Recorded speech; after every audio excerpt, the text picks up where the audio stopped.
주신 말씀은 요한복음 16장 16절에서 24절까지 말씀입니다. 신약성경 175쪽에 있습니다. 요한복음 16장 16절에서 24절의 말씀을 함께 합독하시겠습니다. 조금 있으면 너희가 나를 보지 못하겠고 또 조금 있으면 나를 보리라 하시니 제자 중에 서로 우리에게 말씀하신 바 조금 있으면 나를 보지 못하겠고 또 조금 있으면 나를 보리라 하시며 또 내가 아버지께로 감이라 하신 것이 무슨 말씀이냐 하고 또 말하되 조금 있으면이라 하신 말씀이 무슨 말씀이냐 무엇을 말씀하시는지 알지 못하노라 하거늘 예수께서 그 묻고자 함을 아시고 이르시되 내 말이 조금 있으면 나를 보지 못하겠고 또 조금 있으면 나를 보리라 하므로 서로 문의하느냐 내가 진실로 진실로 너희에게 이르노니 너희는 곡하고 애통하겠으나 세상은 기뻐하리라. 너희 근심이 도리어 기쁨이 되리라. 여자가 해산하게 되면 그때가 이르렀으므로 근심하나 아기를 낳으면 세상에 사람 난 기쁨으로 말미암아 그 고통을 다시 기억하지 아니하느니라. 지금은 너희가 근심하나 내가 다시 너희를 보리니 너희 마음이 기쁠 것이요 너희 기쁨을 빼앗을 자가 없으리라. 그날에 너희가 아무것도 내게 묻지 아니하리라. 내가 진실로 진실로 너희에게 이르노니 너희가 무엇이든지 아버지께 구하는 것을 내 이름으로 주시리라. 지금까지는 너희가 내 이름으로 아무것도 구하지 아니하였으나 구하라 그리하면 받으리라. 너희가 충만하리라. 아멘. 레위기 16장의 일곱째 달 10일에 대한 절기에 대해서 설명합니다. 바로 대속죄일이라는 절기입니다. 이 날은 하나님께서 안식일 중에 안식일이다. 그래서 가장 거룩하고 정결한 날이다라고 말씀하십니다. 그래서 이스라엘 백성들에게 너희는 노동을 멈추고 금식하고 스스로 괴롭게 해라. 그리고 또 이것은 영원히 지킬 규례이다라고 말씀하십니다. 왜 대속죄일이 가장 중요한 절기다라고 하나님 말씀하십니까? 이스라엘 백성들이 하나님 앞에 나와서 이제 상시로 제사를 드리고 하나님께 나와서 자신의 죄를 회개하였지만 그 죄악이 계속해서 쌓여져만 가는 것입니다. 그 죄악이 하나님 앞에 너무나도 가득 차게 되는 것이죠. 그래서 하나님은 모든 그 큰 죄악을 용서할 가장 큰 성회를 이스라엘 백성들에게 베풀어 주신 것입니다. 그것이 대속죄일인 것입니다. 그래서 그날은 어떻게 합니까? 제사장 중에서도 이제 대제사장이 성소와 성물 그리고 온 이스라엘의 모든 죄를 하나님 앞에 회개하기 위해서 국가적인 속죄를 드리는 날인 것입니다. 이날에는 이제 두 마리의 염소를 제비 뽑아서 한 마리는 속죄 제물로 하나님께 드리고 한 마리는 안수하여서 광야로 이스라엘의 모든 죄를 그 염소에게 전가하여서 광야로 추방하게 되었습니다.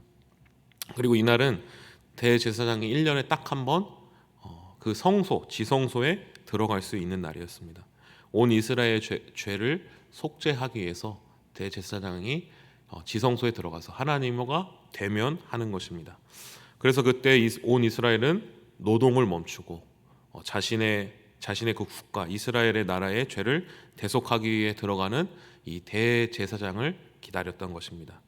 노동을 그치고 금식하던 이스라엘 백성들 아마 온 이스라엘의 그 죄를 대속하는 그 대제사장이 바르게 제사를 드리고 또 제사가 잘 드려질 수 있도록 기다렸을 것입니다. 그리고 대제사장이 하나님을 향한 그 죄를 이스라엘 백성들의 모든 죄를 속죄하고 나오는 것을 하나님의 그 은혜를 기다렸을 것입니다. 오직 이 대제사장만이 그 일을 수행할 수 있었던 것입니다. 이 본문을 묵상하면서 바로 이 대속죄일과 대제사장의 이 본문 구약의 본문이 기억이 났습니다. 오늘 본문에 예수님께서 제자들에게 말씀하십니다. 조금 있으면 너희가 나를 보지 못할 것이다. 그리고 또 조금 있으면 나를 보리라. 이렇게 말씀하시는 것입니다. 제자는 스승과 딱 붙어 있어야 하는 것입니다. 스승이 가는 곳에 제자도 가야 하고 모든 것을 다 경험해야 하는 것입니다. 그런데 예수님께서는 제자들에게 말씀하십니다. 지금 이 순간에는 너희가 나와 떨어져 있어야 된다. 너희가 나를 따라올 수 없다라는 것입니다. 왜 제자들이 따라올 수 없었습니까?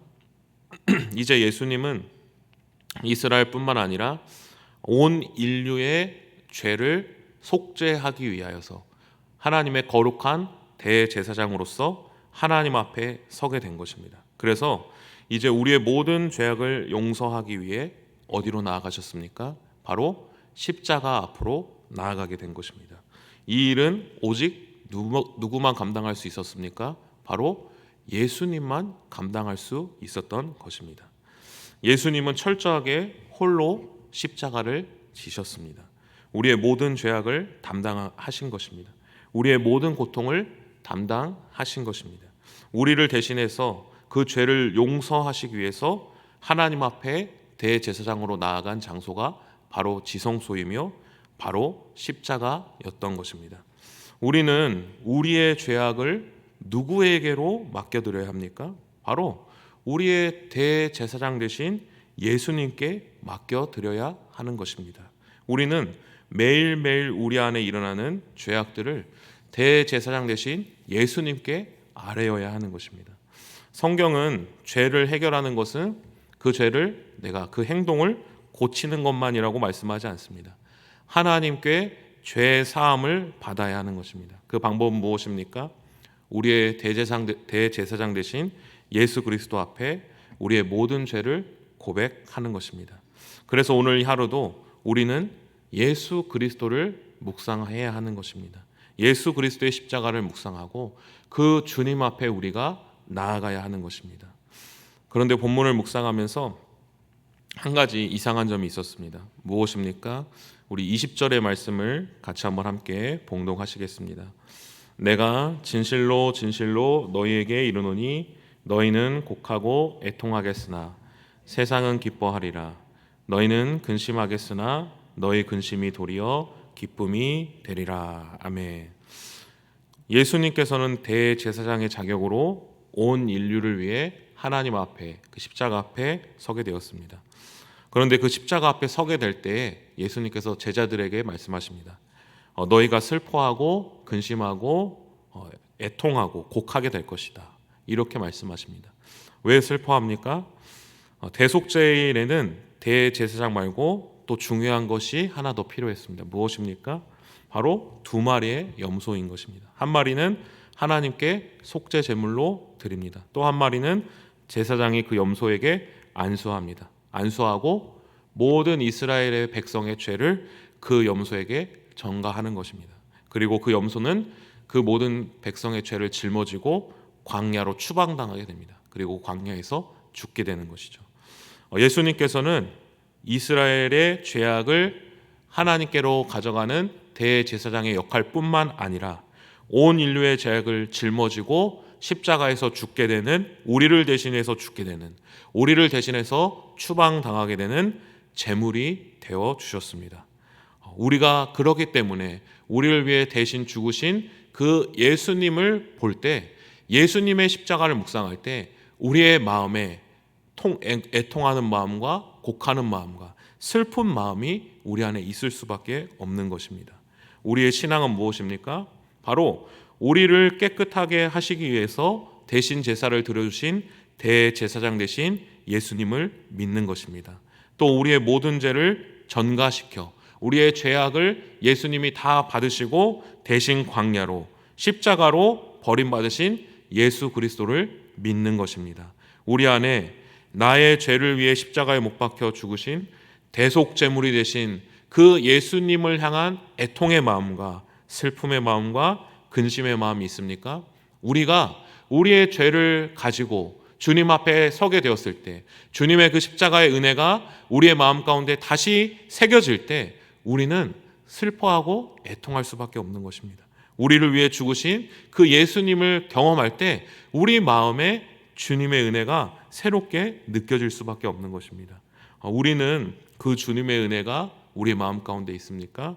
오늘 이 시간 우리가 우리를 위해 우리의 모든 죄를 짊어지고 십자가에 못 박혀 죽으신 그 예수 그리스도의 사랑을 다시 한번 마음 깊이 경험하고 주님 앞에 나아가는 우리 모든 성도님들 되시기를 간절히 소망합니다. 우리가 나의 대제사장 되신, 나의 속죄 제물 되신 예수 그리스도를 붙들어야 하는 것입니다. 우리는 죄를 이길 수 없습니다. 그러나 예수님이 우리를 위해 지성소에 들어가셨습니다. 십자가를 지셨습니다.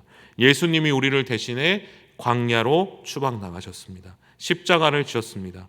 그 예수님의 은혜를 붙잡고 믿을 때 우리가 진정한 하나님의 백성이 되는 것입니다. 그러나 예수님은 모든 대제사장보다, 모든 제물보다 더 뛰어나신 분이셨습니다. 왜 그렇습니까? 이 제사가 대제사장이 여태까지 드렸던 제사와 다르게 거기서 끝나지 않고 다른 것을 우리에게 보여주셨기 때문입니다. 그래서 우리는 그 십자가의 은혜를 경험할 때 슬픔에 거하지 않고 기쁨으로 나아갈 수 있습니다. 왜 그렇습니까? 우리 22절의 말씀을 같이 한번 함께 봉독하겠습니다. 지금은 너희가 근심하나 내가 다시 너희를 보리니 너희 기쁨을 빼앗을 자가 없으리라. 아멘. 대제사장은 대속죄일에 지성소에 들어갈 때 옷에 방울을 달고 들어갔습니다. 왜 그렇습니까? 대제사장의 죄로 말미암아 지성소 안에서 죽을 수 있었기 때문입니다. 그래서 밧줄을 몸에 묶고 혹시나 대제사장이 죽게 될 경우, 방울 소리가 나지 않을 경우 밧줄을 당겨서 밖으로 빼내야 했기 때문입니다. 대속죄일을 맞아서 지성소에 들어갔을 때 백성들은 아무래도 마음속에 걱정이 되었을 것입니다. 이 대제사장이 온 나라의 죄를 잘 대속하고 나와야 할 텐데 대제사장이 죄를 해결하지 못하고 죽는다면 죄는 그대로 있었기 때문입니다. 그러나 제사를 드리고 대제사장이 지성소를 나온다면 백성의 마음은 어떻겠습니까? 우리의 모든 죄가 해결되어지고 하나님께서 죄인과 같은 우리를 받아주셨구나라는 마음이 있을 것입니다. 기쁨이 넘쳤을 것입니다. 예수님께서는 제자들에게 말씀하십니다. 내가 다시 너희를 보리라 선포하십니다. 그것은 무엇입니까? 우리의 대제사장 되신 예수님께서 우리의 모든 죄를 짊어지고 십자가에서 죽임을 당하셨습니다. 그러나 죄와 사망의 권세가 예수님을 묶어두지 못하고 예수님은 죽음을 이기시고 다시 부활하시고 살아나셔서 제자들에게 다시 찾아왔다 말씀하시는 것입니다. 우리가 예수님을 다시 본다는 것은 무엇입니까? 우리의 죄가 용서받았다, 우리의 죄가 사하여졌다라는 의미입니다. 예수님이 다시 살아나셨다 함은 우리의 죄가 용서받고 우리가 그 예수님의 생명을 얻었다라는 말씀입니다. 그래서 우리가 기뻐할 수 있다라는 것입니다. 우리가 죄를 짓고 살아갈 때 우리는 죄의 불안감 속에서 살 수밖에 없습니다. 그러나 우리에게 자유를 주시는 예수 그리스도의 은혜를 경험하게 될 때 우리는 자유를 누리게 됩니다. 자유를 경험하게 됩니다. 사랑하는 우리 성도님들, 오늘 이 하루도 우리가 대제사장 되신 예수 그리스도, 우리의 죄를 담당한 제물이 되어주신 예수님을 소망하길 간절히 소망합니다. 그 예수님의 십자가를 묵상하길 소망합니다. 그래서 우리가 예수 그리스도의 십자가를 묵상하고 또 우리의 모든 죄를 예수님께 고하고 예수님께서 생각나게 하시는 죄를 예수님께 말씀드리고 속죄의 은총을 경험하는 오늘 이 시간 되기를 간절히 소망합니다. 그래서 죄를 이기시고 부활하시고 승리하신 주님의 은혜를 기억하며 살아가는 우리 모든 성도님들 되시기를 간절히 소망합니다. 기도하시겠습니다. 우리의 참 대제사장이 되신 예수님, 오늘 우리의 모든 죄악을 주님께 고백합니다. 우리를 위해 십자가에 못 박혀 죽으신 주님의 은혜 앞으로 나아갑니다. 우리 안에 있는 모든 죄악과 어둠을 밝히 비추어 주옵시고 주님의 은혜 앞에 바로 서는 오늘 이 시간 되게 하여 주옵소서. 그래서 우리의 모든 죄를 용서하시고 죄와 사망의 권세를 이기시고 승리하신 예수님을 붙들고 살아가는 오늘 이 하루 되게 하여 주옵소서. 예수님의 이름으로 기도합니다. 아멘. 다 함께 주님께서 가르쳐준 기도하겠습니다.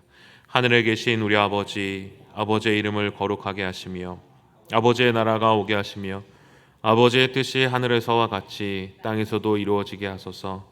오늘 우리에게 일용할 양식을 주시고 우리가 우리에게 잘못한 사람을 용서하여 준 것 같이 우리 죄를 용서하여 주시고 우리를 시험에 빠지지 않게 하시고 악에서 구하소서. 나라와 권능과 영광이 영원히 아버지의 것입니다. 아멘. 우리 이 시간 계속해서 기도하실 때 오늘 주신 말씀 붙들고 먼저 기도합니다. 주님의 십자가를 묵상하고 또 주님의 십자가를 붙들고 살아가는 오늘 하루 될 수 있도록, 또 오늘도 성령으로 충만케 하사 마땅히 기도할 바를 알게 하시고 모든 것을 합력하여 선을 이루시는 하나님의 은혜를 경험할 수 있도록, 영유아부 유치부 아이들이 하나님의 말씀으로 양육되게 하시고 몸이 자라고 생각이 자라는 것처럼 하나님에 대한 지식과 믿음도 자라날 수 있게 달라고, 아동부 중고등부 아이들이 오직 하나님만이 삶의 주인이심을 깨닫게 하시고 하나님만을 나의 주인으로 모시며 하나님의 뜻을 따라 미래를 꿈꾸는 아동부 중고등부 아이들 될 수 있도록, 청년들이 오직 창조주 하나님을 기억하며 자신의 계획과 뜻을 쫓아 살아가는 자들이 아니라 하나님의 인도하심을 따라 살아가는 자들 될 수 있도록, 학업, 군생활, 취업준비, 직장생활 등 각자의 삶의 자리에서 임마누엘의 하나님을 경험할 수 있도록, 또 기도주간에 계신 담임 목사님 영육간의 강건함을 허락하여 주시고 성령 충만할 수 있도록 은혜가 더욱 넘쳐나는 시간 될 수 있게 달라고, 이 시간 주님의 도심을 간구하며 함께 합심하여 기도하시겠습니다. 하나님 아버지, 은혜를 감사드립니다. 우리의 대제사장이 되시는 예수 그리스도, 또 우리를 위해 제물이 되어 주셔서 우리의 모든 죄를 용서하여 주시는